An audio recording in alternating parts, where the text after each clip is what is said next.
hello students আজি আমি আলোচনা কৰিম ডিগ্ৰীৰ বিএ সেকেন্ড সেমিস্টাৰৰ নিউ সিবিসিএস সিলেবাসৰ অন্তৰ্গত history general and regular pass course সাবজেক্টৰ বিষয়ে তোমালোকে মোক প্ৰায় কমেন্ট কৰি আছিলা যে তোমালোকক ডিগ্ৰীৰ বিএ সেকেন্ড সেমিস্টাৰৰ নিউ সিবিসিএস সিলেবাসৰ অন্তৰ্গত history general and regular pass course সাবজেক্টৰ পৰা তোমালোকৰ পৰীক্ষাত হ'বলগীয়া 1 আৰু 2 মাৰ্কছৰ শৰ্ট কুৱেশ্যনৰ লগতে 5 and 10 মাৰ্কছৰ লং কুৱেশ্যন এনসাৰৰ ওপৰত ভিডিঅ' লাগে গতিকে তোমালোকে চিন্তা কৰিবলগীয়া অলপো বিষয় নাই তোমালোকে কৰা কমেন্ট অনুসৰি আজি মই তোমালোকৰ বাবে পৰীক্ষাত হ'বলগীয়া 1 আৰু 2 মাৰ্কছৰ শৰ্ট কুৱেশ্যনৰ লগতে 5 and 10 মাৰ্কছৰ লং কুৱেশ্যন এনসাৰৰ ওপৰত ভিডিঅ' লৈ আহিছো গতিকে তোমালোকে এতিয়া ধুনীয়াকৈ ভিডিঅ'টো শেষলৈকে চাই যোৱা আৰু মই তোমালোকক ধুনীয়াকৈ সিলেবাসখন বুজাই দি আছো তাৰ পিছত গোটেই প্ৰশ্ন উত্তৰ মই তোমালোকক ধুনীয়াকৈ পঢ়ি বুজাই যাম যিবোৰ কুৱেশ্যন এনসাৰ তোমালোকৰ প্ৰায় আহি থাকে আৰু প্ৰায় তোমালোকৰ পুৰণি কুৱেশ্যন পেপাৰ আহি গৈছে সেই সম্পৰ্কে মই তোমালোকক ধুনীয়াকৈ বুজাই কৈ দিম ঠিক আছে তোমালোকে চিন্তা কৰিবলগীয়া অলপো বিষয় নাই এতিয়া তোমালোকে সিলেবাসখন চোৱা এই সিলেবাসখনৰ মতে তোমালোকৰ মূল প্ৰশ্নবোৰ আহে মই ইতিমধ্যে কৈ দিও কেইটামান প্ৰশ্ন প্ৰায় আহি থাকে যিদৰে তোমালোকৰ দিল্লীৰ সুলতানী সাম্ৰাজ্যৰ মানে পতনৰ কাৰণবোৰ কি মানে তোমালোকৰ প্ৰায় আহি থাকে লং কুৱেশ্যন হিচাপে যে দিল্লীৰ মানে সুলতানী সাম্ৰাজ্যৰ মানে পতনৰ কাৰণবোৰ কি আছিল সেই সম্পৰ্কে লং কুৱেশ্যন প্ৰায় এটা আহি থাকে তাৰ পিছত তোমালোকৰ মানে আলাউদ্দিন খিলজিৰ মানে বিজয় অভিযানৰ ওপৰত প্ৰশ্ন এটা আহে লং কুৱেশ্যন তাৰ পিছত সুলতানা ৰেজিয়াৰ ওপৰত প্ৰশ্ন এটা আহে চমুটুকা হিচাপে আহে প্ৰশ্ন তাৰ পিছত বিজয়নগৰৰ ওপৰত চমুটুকা হিচাপে প্ৰশ্ন আহে তাৰ পিছত 1 মাৰ্কছৰ প্ৰশ্ন আহে যে মানে দাস বংশৰ প্ৰতিষ্ঠাতা কোন আছিল কুতুবুদ্দিন আইবাক দাস বংশৰ প্ৰতিষ্ঠাতা আছিল এই সম্পৰ্কে তোমালোকৰ মানে শৰ্ট কুৱেশ্যনো আহে গতিকে তোমালোকে চিন্তা কৰিবলগীয়া অলপো বিষয় নাই মই তোমালোকক ধুনীয়াকৈ গোটেই মানে তোমালোকক প্ৰশ্নবোৰ পঢ়ি বুজাই যাম কেনেকুৱা ধৰণৰ প্ৰশ্ন আহে তাৰ পিছত তোমালোকৰ ভক্তি আন্দোলনৰ ওপৰত প্ৰশ্ন আহে মানে ভক্তি আন্দোলনত ভাৰতৰ ভূমিকা কি আছিল তাৰ পিছত মাৰাঠা ৰাজ্যৰ পতনৰ কাৰণ কি আছিল মোগল সাম্ৰাজ্যৰ পতনৰ কাৰণ কি আছিল গতিকে এই ধৰণৰ তোমালোকৰ প্ৰশ্নবোৰ আহিব তাৰ পিছত তোমালোকৰ আকবৰ আৰু ঔৰংজেবৰ মানে ধৰ্মীয় নীতি কেনেকুৱা আছিল আকবৰ আৰু মানে ঔৰংজেবৰ ধৰ্মীয় নীতিৰ ওপৰত তোমালোকৰ 2016ত মানে ফাইনেল পৰীক্ষা 10 মাৰ্কছৰ লং কুৱেশ্যন এনসাৰ হিচাপে আহিছিল গতিকে এইবোৰ তোমালোকৰ মূল সিলেবাসৰ পৰা হ'বলগীয়া প্ৰশ্নবোৰ হয় মই অকমান আলোচনা কৰাই দিছো মানে সিলেবাসখনৰ পৰা কৈ দিছো যে তোমালোকৰ মনত থাকক বস্তুবোৰ যে তোমালোকৰ মানে মুখস্থ কৰাৰ সময়ত বা পৰীক্ষা যেতিয়া প্ৰশ্নবোৰ দেখা পাবা যাতে বস্তুবোৰ তোমালোকক মনত পৰি যাওক যাতে তোমালোকে ধুনীয়াকৈ বনাই লিখিব পাৰা সেই কাৰণে মই তোমালোকক ধুনীয়াকৈ কৈ দিছো ঠিক আছে এতিয়া আমি মূল বিষয়টো আৰম্ভ কৰি মানে প্ৰশ্ন উত্তৰ আৰম্ভ কৰিম মানে 1 মাৰ্কছৰ শৰ্ট কুৱেশ্যনৰ পৰা আৰম্ভ কৰিম মই যেনেকৈ ভিডিঅ'ত আৰম্ভণিতে কৈছিলো যে প্ৰথমতে আমি 1 মাৰ্কছৰ কুৱেশ্যন এনসাৰবোৰ আলোচনা কৰিম চোৱা এতিয়া আমি ফাৰ্ষ্ট লেসনটো উলাই লিছো অৰ্থাৎ মই মানে তোমালোকক গোটেই ফাৰ্ষ্ট লেসন সেকেন্ড লেসন গোটেই মানে কিতাপৰ পৰা হ'বলগীয়া মই সিলেক্টেড কিছুমান প্ৰশ্ন উলাই লিছো তোমালোকে ধুনীয়াকৈ চাই লিখি ল'বা ইয়াৰ পৰা মই তোমালোকক ধুনীয়াকৈ বুজাই কৈ যাম ঠিক আছে তাৰপিছত তোমালোকে ধুনীয়াকৈ চাই লিখি ল'বা আৰু এতিয়া অতি দৰকাৰী কথা ভেৰি ইম্পৰ্টেন্ট মন কৰিবলগীয়া কথা যে তোমালোকৰ সেকেন্ড সেমিস্টাৰৰ এডুকেশ্যন পাছ কোৰ্সৰ মই ভিডিঅ' বনাইছো ডেসক্ৰিপচনত লিংক দি দিম তোমালোকে কমেন্ট কৰা মতে মই কেইবাটাও ভিডিঅ' বনাইছো ডেসক্ৰিপচনত লিংক থাকিব তাৰ পৰা চাই তোমালোকে প্ৰশ্ন উত্তৰবোৰ লিখি ল'ব পাৰিবা ঠিক আছে আৰু তাৰ উপৰিও তোমালোকৰ কম্পালসৰি সাবজেক্ট মানে এনভাইৰনমেন্টাল ষ্টাডিজ অৰ্থাৎ পৰিৱেশ অধ্যয়নৰ ওপৰতো মই গোটেই কিতাপখনৰ পৰা হ'বলগীয়া কমন ইম্পৰ্টেন্ট প্ৰশ্ন অৰ্থাৎ গোটেই কিতাপৰে প্ৰশ্ন উত্তৰ মই ধুনীয়াকৈ ভিডিঅ' বনাই আপলোড কৰিছো তোমালোকে ধুনীয়াকৈ চাই লিখি ল'ব পাৰিবা মই ডেসক্ৰিপচনৰ লিংকটো দি দিম আৰু ধুনীয়াকৈ লিখি দিম তোমালোকে ডেসক্ৰিপচন বক্সত গৈ ক্লিক কৰি তাৰ পৰা চাই ধুনীয়াকৈ লিখি ল'বা ঠিক আছে এতিয়া আমি আজিৰ মূল বিষয়টো আৰম্ভ কৰো চোৱা প্ৰথম 1 নম্বৰ প্ৰশ্নৰ পৰা আৰম্ভ কৰিম আৰু তোমালোকে সকলোকে শেয়াৰ কৰি দিবা তোমালোকে সাবস্ক্ৰাইব কৰি ধৰিবা যাতে পৰৱৰ্তী ভিডিঅ'ৰ পাই থাকিব পাৰা আৰু সকলোকে তোমালোকে শেয়াৰ কৰি দিবা যিমান পাৰা তোমালোকে তোমালোকৰ লগৰবোৰক কলেজৰ ফ্ৰেণ্ডবোৰক সকলোকে শেয়াৰ কৰি গৈ থাকিবা সকলোকে শেয়াৰ কৰি দিবা ঠিক আছে আৰু পৰৱৰ্তী ভিডিঅ' যাতে পাই থাকিব পাৰা সাবস্ক্ৰাইব কৰি দিবা আৰু ইয়াৰ পিছত মই তোমালোকক মানে পাৰ্ট 2 এটা ভিডিঅ' দিম যাৰ পৰা তোমালোকৰ এডুকেশ্যনৰ ভিডিঅ' থাকিব তোমালোকে মোক কমেন্ট কৰিছিলা যে তোমালোকক অপৰাধ প্ৰৱণতাৰ ওপৰত মানে এটা মানে কুৱেশ্যন এনসাৰ লাগে অপৰাধ প্ৰৱণতা এডুকেশ্যনৰ তোমালোকৰ এটা অধ্যায় যাৰ পৰা তোমালোকৰ প্ৰশ্ন আহিবই ঠিক আছে গতিকে মই দিম ইয়াৰ পিছত নেক্সট ভিডিঅ'ত আপলোড কৰিম গতিকে তোমালোকে সাবস্ক্ৰাইব কৰি থৈ দিবা আৰু যিমান পাৰা সকলোকে শেয়াৰ কৰি দিবা তোমালোকে শেয়াৰ কৰা মতে মই গোটেই ভিডিঅ' লৈ থাকিম মানে তোমালোকে চিন্তা নকৰিবা ঠিক আছে চোৱা এতিয়া প্ৰথমটি প্ৰশ্ন কি দিল্লীৰ কুতুব মিনাৰ কোনে স্থাপন কৰিছিল 1 মাৰ্কছৰ কুৱেশ্যন দিল্লীৰ কুতুব মিনাৰ কুতুবুদ্দিন আইবাকে স্থাপন কৰিছিল ঠিক আছে কুতুবুদ্দিন আইবাকে দিল্লীৰ কুতুব মিনাৰৰ ভেটি স্থাপন কৰিছিল এটা দ্বিতীয়টি প্ৰশ্ন যে দিল্লীৰ সুলতানী সাম্ৰাজ্যৰ প্ৰতিষ্ঠা কোনে কৰিছিল কুতুবুদ্দিন আইবাকে কৰিছিল ঠিক আছে এতিয়া তৃতীয়টি প্ৰশ্ন যোৱাৰ আগতে মই আৰু এবাৰ কৈ দি আছো যে মানে 1 মাৰ্কছৰ এটা প্ৰশ্ন আহে যে দাস বংশৰ প্ৰতিষ্ঠাতা কোন মনত ৰাখিবা কুতুবুদ্দিন আইবাক চোৱা 3 নম্বৰত কৈছে 3 নম্বৰ প্ৰশ্নটো উল্লেখ কৰিয়ে দিছে চোৱা দিল্লীত কুতুবুদ্দিনে প্ৰতিষ্ঠা কৰা বংশটো কিয় দাস বংশ বোলা হয় ইয়াতে প্ৰশ্নটো সুধিছে যে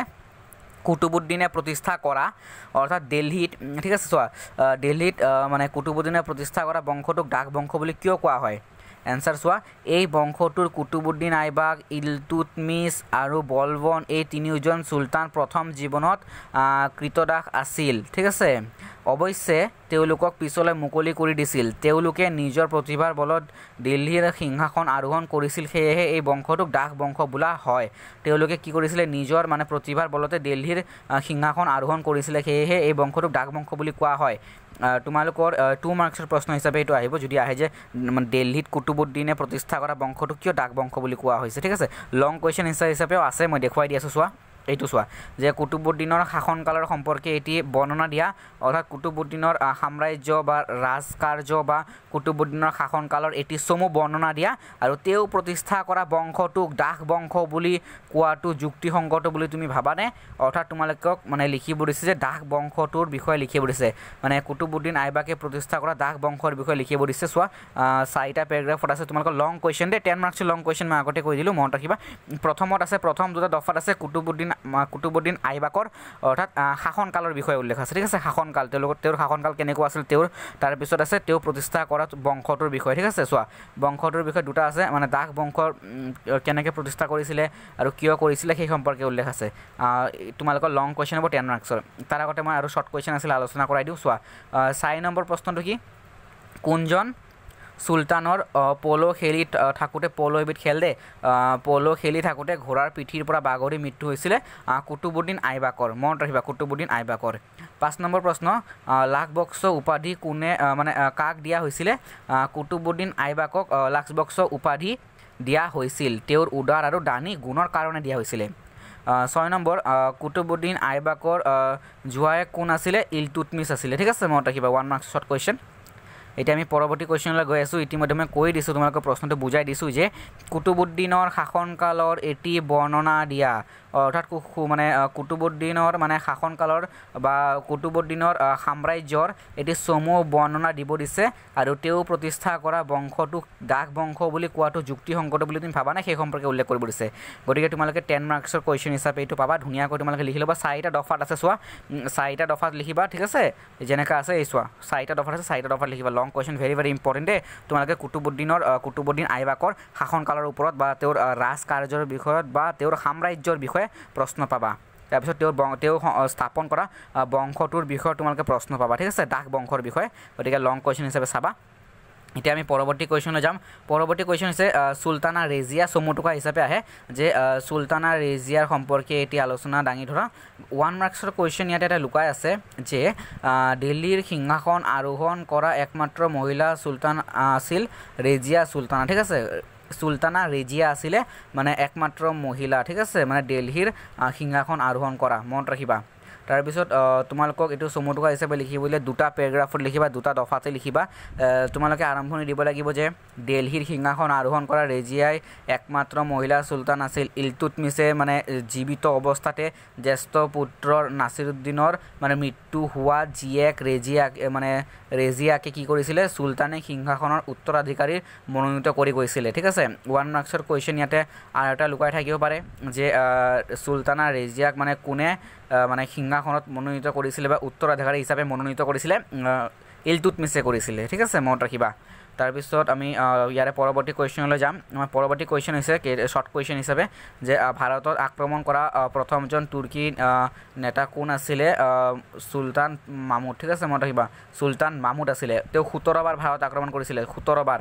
ঠিক আছে পৰৱৰ্তী প্ৰশ্ন খিলিজি বংশ কোনে প্ৰতিষ্ঠা কৰিছিলে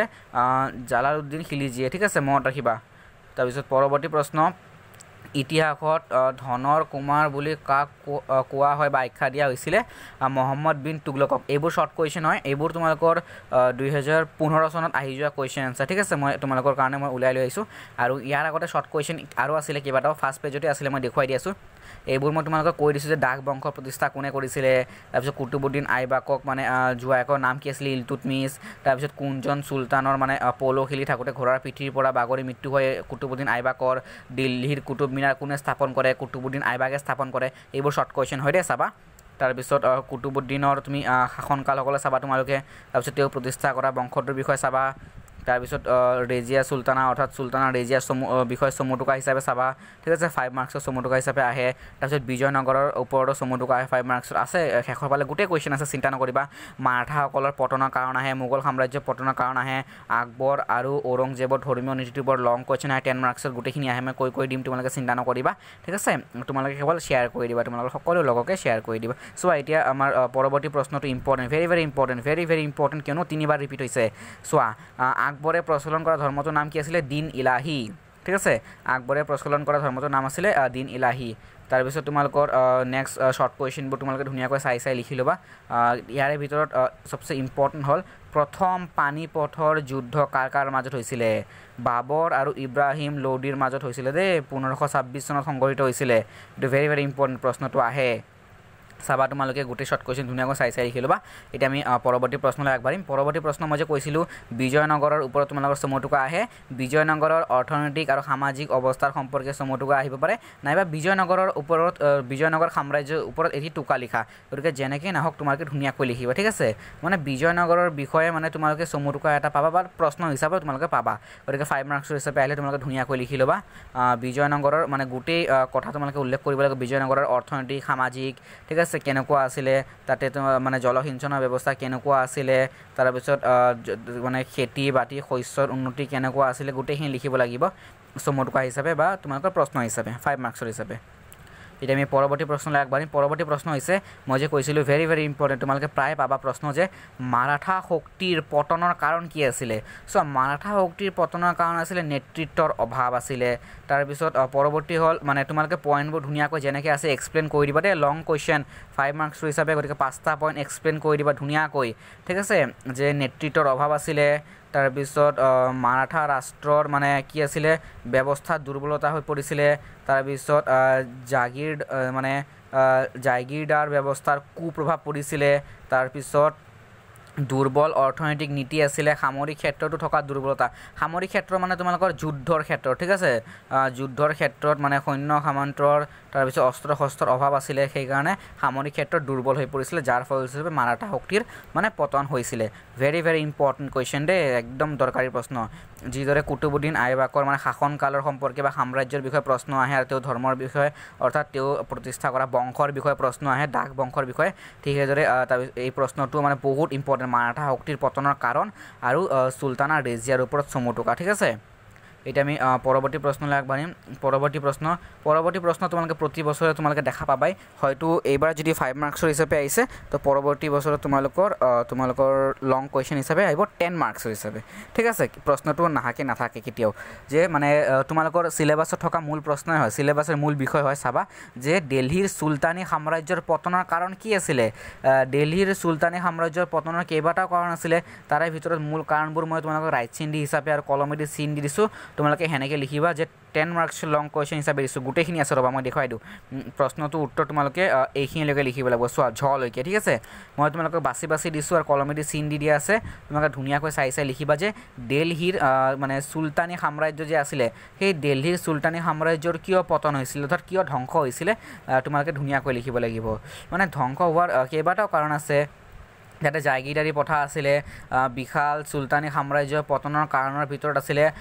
মধ্যযুগীয় অন্যান্য ৰাষ্ট্ৰৰ দৰে সুলতানৰ সাম্ৰাজ্যৰ প্ৰতিষ্ঠা হৈছিল সামৰিক শক্তিৰ বলত প্ৰজাৰ স্বাভাৱিক আনুগত্য লাভ কৰিবলৈ সুলতানসকলে কোনো কষ্ট কৰা নাছিল গতিকে সামৰিক শক্তি দুৰ্বল হৈ পৰাৰ লগে লগে সাম্ৰাজ্যৰ ভাঙনো আৰম্ভ হয় ঠিক আছে গতিকে তোমালোকে এইদৰে বনাই ধুনীয়াকৈ লিখিব লাগিব তোমালোকে মই চিন দিয়া মতে লিখিবা যেনেকৈ ৰাইট চিন দিয়া আছে যিমানলৈকে চিন দিছোঁ সেনেকৈ লিখিবা ঠিক আছে চোৱা ইয়াতেও আছে প্ৰশ্নটোৰ উত্তৰ আৰু ইয়াৰ পৰা আৰম্ভ হৈ একদম এই গোটেই পইণ্ট হিচাপে লিখিবা যেনেকৈ লিখা আছে তোমালোকে পইণ্ট হিচাপে লিখিবা ঠিক আছে একদম ঝলৈকে লিখিবা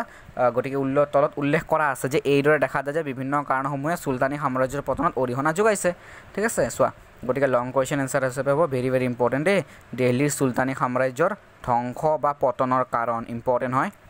যিদৰে মাৰাঠা সাম্ৰাজ্যৰ বা মাৰাঠা শক্তিৰ পতনৰ কাৰণ ঠিক সেইদৰে দিল্লীৰ সুলতানী সাম্ৰাজ্যৰ পতনৰ কাৰণো আহে ঠিক আছে তাৰপিছত বিজয়নগৰৰ ওপৰতো চমুটোকা আহে মই ইতিমধ্যে কৈ দিলোঁ এতিয়া আমি পৰৱৰ্তী প্ৰশ্নলৈ আগবাঢ়িম পৰৱৰ্তী প্ৰশ্ন আলাউদ্দিন খিলজীৰ মানে ৰাজ্য জয়ৰ এটি বিৱৰণ তোমালোকৰ কিতাপৰ মূল সিলেবাছৰ আছে সিলেবাছৰ বিষয়টি হৈছে চাবাচোন যে আলাউদ্দিন খিলজীৰ ৰাজ্য জয়ৰ অভিযান হিচাপে আছে ইয়াতে দিছে প্ৰশ্ন যে আলাউদ্দিন খিলজীৰ ৰাজ্য জয়ৰ এটি বিৱৰণ দিয়া গতিকে আলাউদ্দিন খিলজীৰ কিদৰে তেওঁ সাম্ৰাজ্য প্ৰতিষ্ঠা কৰিছে কিদৰে তেওঁ সাম্ৰাজ্য বিশাল কৰিছে কিদৰে তেওঁৰ সাম্ৰাজ্য পৰিচালনা কৰিছে কিদৰে তেওঁ অৰ্থনৈতিক সাংস্কৃতিকভাৱে মানে তেওঁৰ সাম্ৰাজ্যৰ মানে বিশাল কৰিছে তাৰ পিছত কিদৰে তেওঁৰ সাম্ৰাজ্যখনক মানে আগবঢ়াই লৈ গৈছে সেই সম্পৰ্কে উল্লেখ কৰিছে কিদৰে তেওঁ ৰাজ্য জয় কৰি বিভিন্ন ৰাজ্য জয় কৰি কিদৰে তেওঁ নিজৰ সাম্ৰাজ্যক বিশাল কৰিছে সেই সম্পৰ্কে উল্লেখ আছে গতিকে আলাউদ্দিন খিলজীৰ তোমালোকে প্ৰশ্ন পাবা আলাউদ্দিন খিলজীৰ বিজয় গাথা বা জয়ৰ অভিযান সম্পৰ্কে ঠিক আছে গতিকে চাবা ভেৰি ভেৰি ইম্পৰ্টেণ্ট লং কুৱেশ্যন দেই পৰৱৰ্তী কুৱেশ্যনলৈ আগবাঢ়িম আমাৰ পৰৱৰ্তী কুৱেশ্যন হৈছে ভক্তি আন্দোলন বা ধৰ্মৰ ওপৰত প্ৰশ্ন পাবা তোমালোকৰ একদম শেষৰ অধ্যায়ৰ ফালে আছে যে ভক্তি আন্দোলনৰ মানে সামাজিক পটভূমি কি আছিল আলোচনা কৰা সমসাময়িক ভাৰতীয় সমাজত ভক্তি আন্দোলনৰ প্ৰভাৱ পোনপ্ৰথমতে মানে চুলতানী আলমত মানে হিন্দু সংস্কৃতি ইছলামী সংস্কৃতিৰ সংস্পৰ্শলৈ আহিছিল ঠিক আছে ইছলাম ধৰ্মৰ গ্ৰাসৰ পৰা হিন্দু ধৰ্মক ৰক্ষা কৰাৰ কাৰণে জাতিভেদ প্ৰথা মানে আগতকৈ কঠোৰ হৈছিল এই সময়ত হিন্দু আৰু মুছলমান লোকৰ মাজত বিশেষ সামাজিক সংমিশ্ৰণ ঘটা নাছিল কিন্তু একেখন দেশৰ মাটিতে দীৰ্ঘদিন ধৰি একেলগে বসবাস কৰাৰ বা বাস কৰাৰ ফলত দুয়ো সম্প্ৰদায়ৰ মাজত মানে এটা স্বাভাৱিক বুজা পৰা গঢ়ি উঠিছিল আৰু পৰস্পৰ মানে সংমিশ্ৰণ প্ৰক্ৰিয়া আৰম্ভ হ'ল মনত ৰাখিবা চুলতানসকলে কি কৰিছিলে মানে চুলতানসকলকে ধৰি মানে শাসক গোষ্ঠীৰ অনেকেই হিন্দু ছোৱালী মানে বিয়া কৰোৱাত এই সংমিশ্ৰণ নিবিড় হৈ পৰিল ইতিমধ্যে ৰাজপথ বা মানে নিৰ্যাতনৰ পৰা ৰক্ষা পোৱাৰ আশাত অনেক মানে হিন্দুৱে মানে ইছলাম ধৰ্ম গ্ৰহণ কৰিছিল কিছুমানে মানে মুছলমান মানে পীৰসকলৰ মানে শিক্ষাৰে মানে প্ৰভাৱিত হৈ কি কৰিছিলে ইচ্ছাৰে মানে তেওঁলোকৰ মানে দীক্ষা লৈছিলে সময়ত ধৰ্ম বিশ্বাস আৰু আচাৰ অনুষ্ঠানৰ ক্ষেত্ৰতো দুয়োটা সম্প্ৰদায়ৰ মাজত পাৰস্পৰিক প্ৰভাৱ বিস্তাৰ ঘটিছিলে কি কৈছে পোনপ্ৰথমতে ভক্তি আন্দোলনৰ মানে আগতে কি হৈছিলে পোনপ্ৰথমতে কি কৰিছিলে মানে ইছলাম সংস্কৃতিৰ লগত হিন্দু সংস্কৃতিৰ কি আছিলে মানে মিলাপ্ৰীতা ইমান নাছিলে ঠিক আছে তাৰ পিছত মানে সময়ৰ লগত গোটেই সময়ৰ সূতৰ সলনি হ'ল তাৰ পিছত মানে নিজকে মানে ইছলামৰ গ্ৰাসৰ পৰা ৰক্ষা কৰিবলৈ অৰ্থাৎ মানে সেই সময়ত মানে কি আছিলে একফালে আছিলে মানে মোগল সাম্ৰাজ্য আৰু মোগল সাম্ৰাজ্য মানে আনফালে আছিলে একেটা মাটিতে আছিলে মানে হিন্দু ধৰ্মৰ লোক ঠিক আছে গতিকে দুয়োটাৰ মাজতে বুজা পৰা গঢ়ি উঠিছিলে তাৰপিছত পৰস্পৰৰ মাজত মানে বিয়া কৰোৱা প্ৰথা আৰম্ভ হ'ল তাৰপিছত ইতিমধ্যে মানে কিছুমানে পীৰসকলৰ শিক্ষাৰে প্ৰভাৱিত হৈ নিজৰ ইচ্ছাৰে মানে ইছলামত দীক্ষা লৈছিলে সেই সম্পৰ্কে উল্লেখ আছে তাৰ পিছৰ পেৰেগ্ৰাফটো ইম্পৰ্টেণ্ট তাৰ পিছৰ পেৰেগ্ৰাফত কোৱা হৈছে ভাৰতত ইছলাম ধৰ্মৰ দ্ৰুত প্ৰসাৰে হিন্দু ধৰ্মৰ সংস্কাৰৰ প্ৰয়োজনীয়তা আনি দিয়ে এই পৰিৱেশত সমগ্ৰ ভাৰত জুৰি গঢ়ি উঠিল ভক্তি আন্দোলন মনত ৰাখিবা এই পেৰেগ্ৰাফটো ভেৰি ভেৰি ইম্পৰ্টেণ্ট ভক্তিবাদৰ প্ৰচাৰকসকলে শিকাইছিল যে ঈশ্বৰ এক আৰু অদ্বিতীয় ঠিক আছে ঈশ্বৰৰ মানে ওচৰত মানুহৰ কোনো মানে হীন পৰ নাই সকলো মানুহে অন্তৰত মানে ভক্তি ৰাখি উপাসনা কৰিলে ঈশ্বৰক পাব পাৰে এই ভক্তি আন্দোলন অসমৰ পৰা মানে গুজৰাটলৈকে পাঞ্জাৱৰ পৰা কন্যাকুমাৰীলৈকে তোলপাৰ লগাইছিল এই আন্দোলনে ভাৰতীয় ভাষা সংস্কৃতি সভ্যতাত এক নতুন যুগৰ সূচনা কৰিছিল ভেৰি ভেৰি ইম্পৰ্টেণ্ট নেক্সট পেৰেগ্ৰাফটো দেই তোমালোকে ধুনীয়াকৈ লিখিবা ভেৰি ভেৰি ইম্পৰ্টেণ্ট ভক্তি আন্দোলনৰ সামাজিক পটভূমি আৰু ভাৰতীয় সমাজত ভক্তি আন্দোলনৰ প্ৰভাৱ লং কুৱেশ্যন দেই চোৱা তোমালোকে চাবা এইটো এতিয়া পৰৱৰ্তী কুৱেশ্যনলৈ আগবাঢ়িম পৰৱৰ্তী কুৱেশ্যন মই যে কৈছিলোঁ আকবৰ আৰু ঔৰংজেবৰ ধৰ্মীয় নীতি চ' আকবৰ আৰু ধৰ্মীয় নীতিৰ মানে আকবৰৰ ধৰ্মীয় নীতি আৰু ঔৰংজেবৰ ধৰ্মীয় নীতিৰ মাজত মানে পাৰ্থক্য আছে আকবৰ এজন মহান উদাৰ মনৰ সম্ৰাট আছিল ঠিক আছে তেওঁ বিভিন্ন ধৰ্মৰ শিক্ষা আৰু উপদেশবোৰ মানে জানিবলৈ ইচ্ছুক আছিলে আকবৰে হিন্দু আৰু মুছলমানৰ মাজত এটা নতুন সংস্কৃতিৰ ধাৰণা জন্ম দিছিলে তেওঁ হিন্দু বা মুছলমানৰ সংস্কৃতিৰ পৃথক উন্নতি বিচৰা নাছিলে অৰ্থাৎ তোমালোকে এটা কথা মন কৰিবা আকবৰক মানে ইতিহাসৰ ভাৰতীয় ইতিহাসত দুজন ৰজাকে গ্ৰেট বুলি উপাধি দিয়া হৈছে এটা আছিলে অশোক দ্য গ্ৰেট মানে সম্ৰাট অশোক আৰু আকবৰ দ্য গ্ৰেট ঠিক আছে কিয়নো আকবৰে কি কৰিছিলে হিন্দু আৰু মুছলমানৰ মাজত মানে কি কৰিছিলে কোনো সংস্কৃতিৰ মানে বিভাজন কৰা নাছিলে আকবৰে মানে হিন্দু ধৰ্মৰ লোকসকলকো মানে উচ্চ পদবীত মানে নিয়োজিত কৰিছিলে মনত ৰাখিবা গতিকে আকবৰৰ ধৰ্মীয় নীতি কি আছিলে উদাৰ আছিলে ঠিক আছে অতি উচ্চ মানদণ্ডৰ আছিলে কিন্তু ইয়াৰ বিপৰীতে তোমালোকে এই পেৰাগ্ৰাফটো গোটেই লিখিব লাগিব এইখিনি আছিল আকবৰৰ ঠিক আছে কিন্তু ইয়াৰ বিপৰীতে ঔৰংজেব এজন মানে গোৰা মুছলমান শাসক আছিলে তেওঁ মানে কি কৰিছিলে হিন্দুসকলক উচ্চ পদত নিযুক্তি কৰা নাছিলে আকবৰৰ সময়ত হিন্দুসকলক মানে কি হিন্দুসকলৰ পৰা যি কৰ আছিলে সেই কৰ আকবৰৰ সময়ত মানে নাছিলে কিন্তু ঔৰংজেবে সেই কৰ আকৌ বহুৱাই দিছিলে ঠিক আছে মানে হিন্দুসকলৰ ওপৰত গতিকে সেই সম্পৰ্কে তেওঁ মানে হিন্দুসকলৰ ওপৰত কি কৰিছিলে কৰ বহুৱাই দিছিলে আৰু বিভিন্ন মানে নীতি নিয়ম লাগু কৰি দিছিলে তোমালোকে ঔৰংজেবৰ শাসনটো ইয়াৰ পৰা আৰম্ভ কৰি ইয়ালৈকে লিখিব লাগিব চোৱা একদম শেষলৈকে লিখিবা ঠিক আছে তোমালোকৰ এই পেৰাগ্ৰাফলৈকে লিখিব লাগিব লং কুৱেশ্যন 10 মাৰ্কছৰ প্ৰথমতে আছে আকবৰৰ ধৰ্মীয় নীতি তাৰপিছত ঔৰংজেবৰ ধৰ্মীয় নীতি ঠিক আছে এতিয়া আমি পৰৱৰ্তী কুৱেশ্যনলৈ যাম পৰৱৰ্তী প্ৰশ্ন হৈছে মোগল সাম্ৰাজ্যৰ পতনৰ কাৰণ চোৱা মোগল সাম্ৰাজ্যৰ পতনৰ কাৰণ ইয়াৰ পৰা আৰম্ভ হৈ ইয়ালৈকে আছে আৰু এইটো অন্তিমটো প্ৰশ্ন একদম দৰকাৰী প্ৰশ্ন মোগল সাম্ৰাজ্যৰ কিয় পতন হৈছে চোৱা মোগল সাম্ৰাজ্যৰ পতনৰ প্ৰধান কাৰণসমূহ উল্লেখ কৰা আছে পইণ্ট হিচাপে লিখিবা তোমালোকে পইণ্ট হিচাপে লিখিলে নম্বৰ পোৱা অতি ভাল যে মোগল সাম্ৰাজ্যৰ পতনৰ মূল কাৰণবোৰে হৈছে চোৱা প্ৰথমতে আছে সাম্ৰাজ্যৰ বিশালতা মানে ঔৰংজেবৰ অধীনত মোগল সাম্ৰাজ্যৰ সম্প্ৰসাৰণে ইমানেই বৃদ্ধি পাইছিল যে প্ৰাচীন মানে যোগাযোগ ব্যৱস্থাৰ এটা কেন্দ্ৰৰ পৰা বিশাল সাম্ৰাজ্যখন মানে উপযুক্তভাৱে নিয়ন্ত্ৰণ কৰা সম্ভৱ নাছিল ৰাজত্বৰ শেষৰ পিনে ঔৰংজেবে নিজে সাম্ৰাজ্যৰ পতনৰ লক্ষণবোৰ নিজে দেখা পাইছিল মানে ঔৰংজেবৰ শাসনকালত মানে কি হৈছিলে মোগল সাম্ৰাজ্যৰ সম্প্ৰসাৰণ ইমানেই বৃদ্ধি পাইছিলে যে তাক নিয়ন্ত্ৰণ কৰা মানে অসম্ভৱ হৈ পৰিছিলে আৰু ইয়াৰ পতনৰ কাৰণ ঔৰংজেবে নিজে দেখা পাইছিলে নিজে লক্ষ্য কৰিছিলে গতিকে সাম্ৰাজ্যৰ বিশালতাই হৈছে মোগল সাম্ৰাজ্যৰ পতনৰ এটা মূল কাৰণ তাৰপিছত ঔৰংজেবৰ মানে ৰাজধানীত মানে অনুপস্থিত ঠিক আছে ঔৰংজেব ৰাজধানীত মানে অনুপস্থিত ঠিক আছে এইটো তোমালোকৰ নেক্সট কাৰণ হ'ব তাৰপিছত তোমালোকৰ ধৰ্মীয় গৌৰামী মানে অমুছলমান হিন্দু শিখ আৰু ৰাজপুতসকলৰ ওপৰত মানে যি অত্যাচাৰ কৰিছিলে সেই অত্যাচাৰৰ ফলস্বৰূপে মোগল সাম্ৰাজ্যৰ পতন ঘটিছিলে ঠিক আছে ধৰ্মৰ ক্ষেত্ৰত তেওঁলোকে বৈষম্য লৈ আহিছিলে হিন্দুসকলৰ ওপৰত অত্যাচাৰ কৰা হৈছিলে সেইকাৰণে কি হৈছিলে ধৰ্মীয় গৌৰামীৰ ফলত মোগল সাম্ৰাজ্যৰ পতন হৈছিলে তাৰপিছত মানে ঔৰংজেবৰ দুৰ্বল আৰু অদক্ষ উত্তৰাধিকাৰীৰ কাৰণটো কি হৈছিলে মোগল সাম্ৰাজ্যৰ পতন হৈছিলে ঠিক আছে আৰু একদম অন্তিমটো হৈছে উত্তৰাধিকাৰীৰ আইনৰ অভাৱ ঠিক আছে উত্তৰাধিকাৰী আইনৰ অভাৱ হৈছে যদিও মোগলসকলে মানে 3 শতিকাতকৈও মানে অধিক কাল ভাৰতবৰ্ষক শাসন চলাইছিল তেওঁলোকৰ মানে উত্তৰাধিকাৰী আইন বলবৎ কৰা নাছিলে ঠিক আছে মনত ৰাখিবা গতিকে 5টা কাৰণ অতি দৰকাৰী এই 5টা কাৰণতে কি হৈছিলে মোগল সাম্ৰাজ্যৰ কি হৈছিলে পতন হৈছিলে ঠিক আছে চোৱা প্ৰশ্নটো তোমালোকৰ আহিছে 2018ত ঠিক আছে 2018 চনত আহিছিলে 5 মাৰ্কছৰ হিচাপে গতিকে ভেৰি ইম্পৰ্টেণ্ট গতিকে তোমালোকে ধুনীয়াকৈ চাই প্ৰশ্ন উত্তৰবোৰ লিখি ল'বা মই তোমালোকক ধুনীয়াকৈ প্ৰশ্নবোৰ কৈ গ'লোঁ আৰু যিবোৰ শৰ্ট কুৱেশ্যন কৈছিলোঁ ভিডিঅ'টোৰ আৰম্ভণিতে সেই প্ৰশ্নবোৰ তোমালোকে ধুনীয়াকৈ চাবা ডাক বংশৰ প্ৰতিষ্ঠা কোন আছিলে ঠিক আছে আকবৰে প্ৰতিষ্ঠা কৰা ধৰ্মটোৰ নাম কি আছিলে দিন ইলাহি গতিকে এইবোৰ চাবা গতিকে ভেৰি লং কুৱেশ্যনবোৰ ইম্পৰ্টেণ্ট হয় ভেৰি ইম্পৰ্টেণ্ট প্ৰশ্ন মই কেইটামান কৈ দিছোঁ তোমালোকে ইতিমধ্যে গম পালাই গতিকে তোমালোকে চাই ধুনীয়াকৈ ভিডিঅ'টোৰ পৰা প্ৰশ্ন উত্তৰবোৰ লিখি ল'বা আৰু তোমালোকে সকলোকে শ্বেয়াৰ কৰি দিবা তোমালোকৰ চিনাকিবোৰক লগৰবোৰক কলেজৰ গোটেই ফ্ৰেণ্ডবোৰক শ্বেয়াৰ কৰি দিবা ঠিক আছে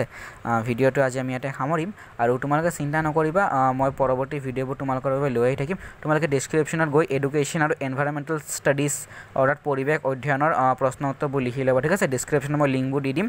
তোমালোকে ভিডিঅ'টো চোৱাৰ কাৰণে যথেষ্ট ধন্যবাদ তোমালোকে সকলোকে শ্বেয়াৰ কৰি দিবা আৰু ছাবস্ক্ৰাইব কৰি থৈ দিবা যাতে পৰৱৰ্তী ভিডিঅ'বোৰ পাই থাকিব পাৰা গতিকে ভিডিঅ'টো চোৱাৰ কাৰণে যথেষ্ট ধন্যবাদ আমি ভিডিঅ'টো আজি ইয়াতে সামৰিছোঁ